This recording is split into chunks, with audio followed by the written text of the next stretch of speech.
Vou começar agradecendo o convite, a oportunidade. Estou muito feliz de estar aqui falando com vocês um pouquinho sobre IA nos produtos conversacionais. A gente vai focar em LLMs, que é o boom do momento, né? Me apresentando mais uma vez, eu sou a Duda, PM TakeBlip, é uma empresa que constrói soluções conversacionais. Sou entusiasta da tecnologia, gosto muito de pensar sobre inteligência artificial e o impacto que ela vai ter nos nossos produtos, né, digitais ou físicos. Eu vou abrir com essa frase do Andrew Ng, ele é um líder de inteligência artificial reconhecido globalmente.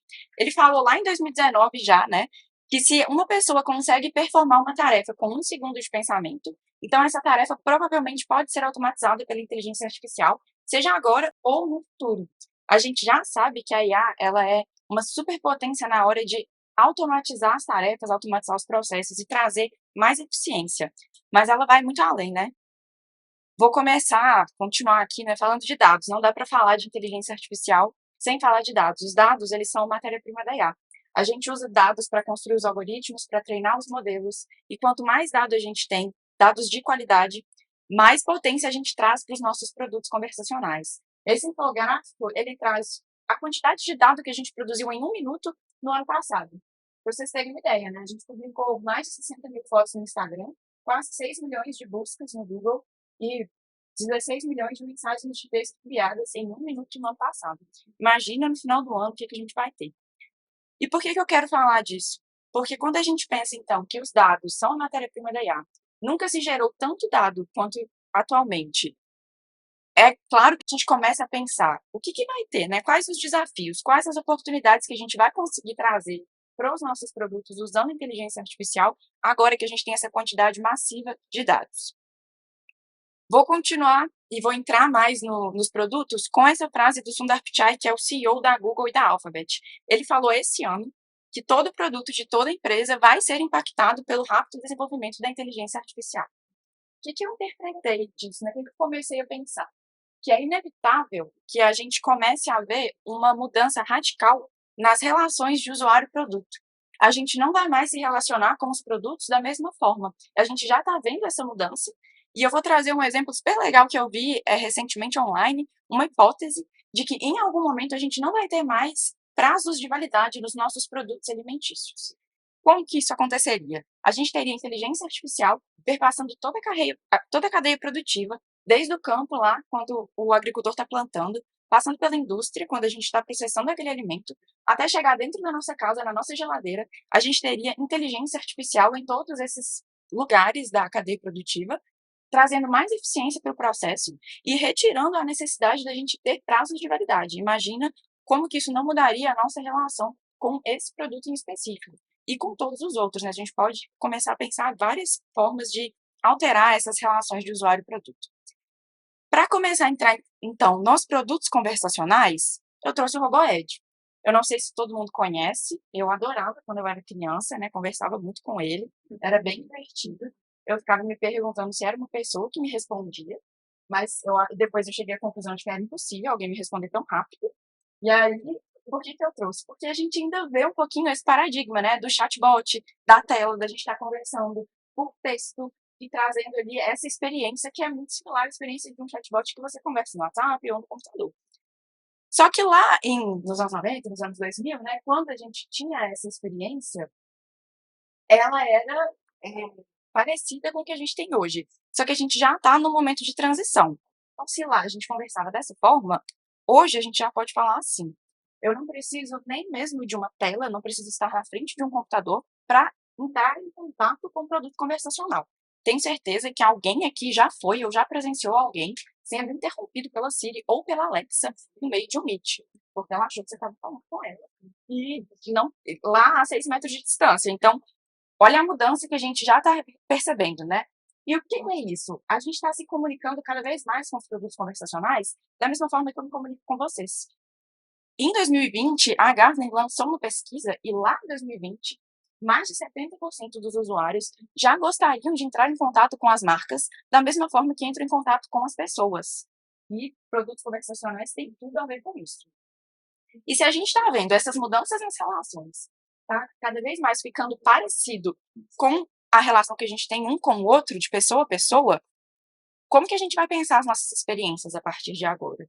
A gente está no momento de transição, a gente tem ainda um pouco do chatbot de tela, de texto, mas a gente já vê os produtos conversacionais falados, né, de áudio, de fala. E como que a gente vai pensar, então, essas experiências que estão sendo tão impactadas por essa tecnologia? Eu gosto de pensar que os LLMs, como o ChatGPT, são aliados nessa experiência, na construção dessa experiência. A gente está vendo que, atualmente, nem toda empresa ainda, né, consegue colocar um LLM no core do seu produto. É muito novo, é uma tecnologia cara, está massificada, mas para um uso muito mais nós aqui, né, eu no meu ChatGPT na minha casa, do que ele dentro do meu produto, funcionando ali como um produto em si. Mas a gente vou trazer aqui algumas possibilidades de como a gente pode usar de uma vez, assim, né, para ajudar já no nosso dia a dia. Eu acredito que muitos de vocês já estejam usando.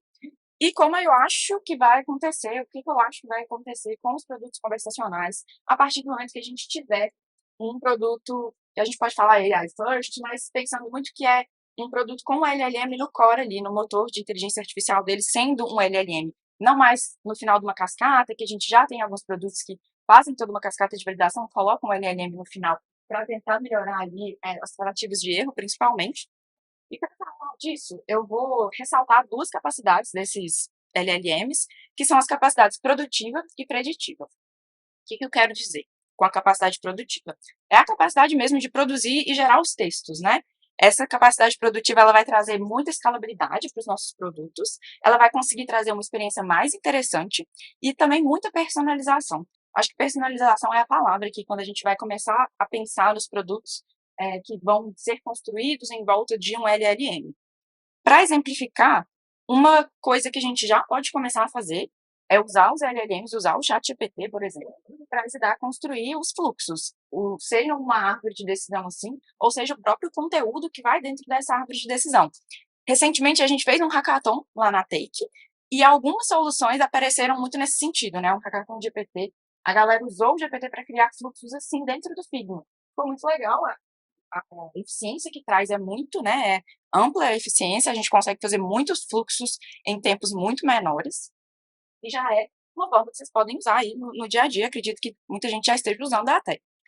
Um outro exemplo de que como que a gente já consegue usar dentro dos produtos hoje, eu não sei se todo mundo é familiar, mas os produtos conversacionais, muitos deles usam bases de NLP, usam provedores de NLP, tipo Watson, Weasel, Dialogflow, para fazer o modelo ali conversacional. Como que a gente treina essas bases de NLP? Assim, fazendo um monte de exemplo, um monte de frase que quer dizer a mesma coisa. Essas mesmas coisas são o universo que aquele produto conversacional vai estar trabalhando ali, vai conseguir conversar com o seu usuário dentro daquele universo. Quando eu entrei na Date, eu era analista de inteligência conversacional, era isso que eu fazia. Foi aí que eu comecei a ter contato com inteligência artificial. Eu modelava bases de conhecimento. E eu tinha que ficar pensando em 10, 20, 30, 40 frases para falar a mesma coisa. É muito moroso, demora, e tem produtos que a gente precisa de várias intenções, então são várias frases diferentes para falar coisas diferentes, para depois a gente ver se o usuário vai falar da mesma forma que a gente acha que ele vai falar, e às vezes dá certo e às vezes não dá. Mas já dá para usar, né? Esse aí é o Playground da OpenAI, e já dá para usar para pedir para criar 30, 40 frases para falar a mesma coisa. Já adianta muito o trabalho de modelagem de base de conhecimento.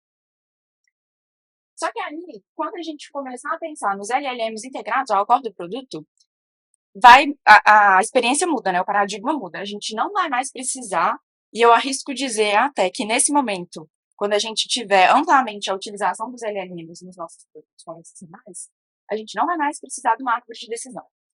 Ela não vai mais ser necessária porque o próprio LLM vai trazer todo o contexto, vai trazer todo o universo de possibilidades ali dentro e vai conseguir entregar a melhor resposta. É claro que ainda vai ter um trabalho de pensar a experiência do usuário, mas dessa vez muito mais aliada ao que um motor de LLM pode te entregar do que ao caminho mesmo que você quer que o usuário percorra dentro do fluxo.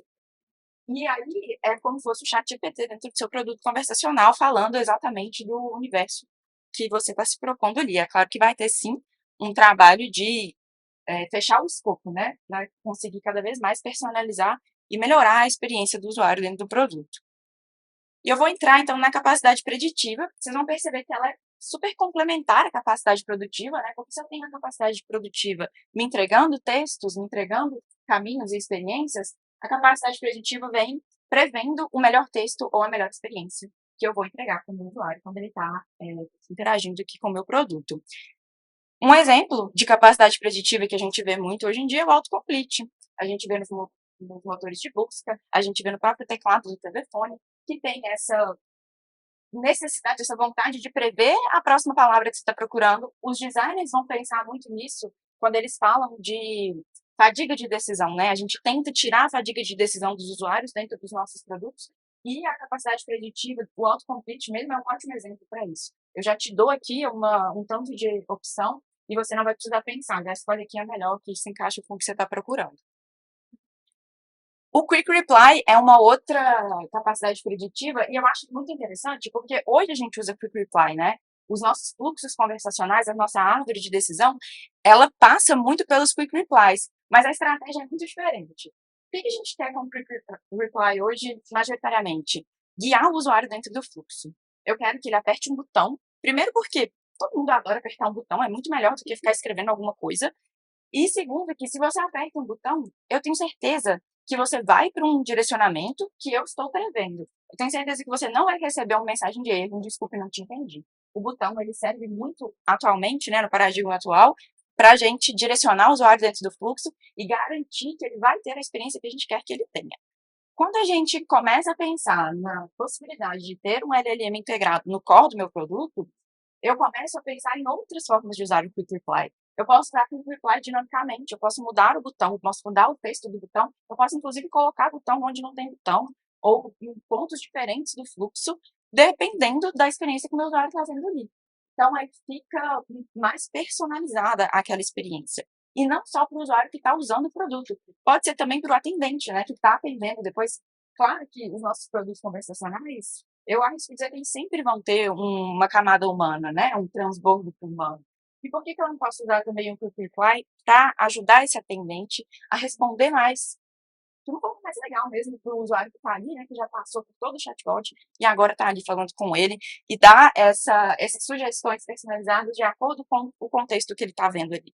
Então, é uma outra oportunidade que a gente vai ter quando a gente tiver LLMs amplamente utilizados nos produtos. As recomendações também. Os produtos conversacionais, eles vão começar, eu acredito que eles vão ter muito mais condições de fazer recomendações mais interessantes a partir disso, porque eles vão manter todo o contexto da conversa, eles vão ter a memória da conversa e toda a interação daquele usuário ali vai poder gerar recomendações muito mais assertivas e mais interessantes para ele ter a experiência mais fluida mesmo e conseguir encontrar o que ele procura. Adaptação é uma outra capacidade que eu acho. O que eu falo, o que eu quero dizer com adaptação? Imagina que a gente está aqui todo mundo no evento, mas imagina que esse é um evento multinacional, como em breve será, né, cara? E a gente está aqui, todo mundo fala inglês e todo mundo fala outros idiomas. Se eu chego com você falando em inglês, você vai me responder em inglês, você não vai me responder em português. Porque eu estou falando em inglês com você porque é a forma com que eu quero me comunicar naquele momento, ou a língua com a qual eu me sinto mais confortável de falar naquele momento. Isso a gente pode trazer para dentro dos produtos conversacionais com os LLMs, né? A gente não vai precisar mais fazer todo aquele mapeamento, e aí, de novo, por isso que eu acho que a árvore de decisão ela vai acabar caindo por terra, os fluxos conversacionais vão ser pensados de outra forma, porque a gente não vai precisar nem mais mapear todas aquelas fraseologias. Como que a gente traduz um produto conversacional hoje? A gente traduz na mão, né? A gente, enfim, pede a tradução de cada fraseologia que a gente entrega para que a gente consiga adaptar para multilinguagens. Com o LLM do Core, a gente não vai precisar mais, a gente vai conseguir ter essa experiência aqui. Começou falando em inglês, depois falou em estoniano, eu acho. Então, é muito interessante a gente conseguir ter essa mudança rápida do contexto, vai trazer muito mais conforto para o usuário e vai reforçar mais ainda a ideia de que eu estou me comunicando com uma pessoa ou com alguém que pode ser próximo de uma pessoa, né? Por último, a capacidade de personalizar a experiência, né? Então, de trazer a análise de sentimento dentro do fluxo, de trazer adaptação ao contexto e de fazer com que o produto mude o comportamento. Isso me lembrou muito um case que eu trabalhei lá na Take, que era um bot que a gente precisava mapear. À medida que o usuário falava com ele ia mudando o comportamento. Então, quanto mais eu falasse com ele, mais amigo ele era meu.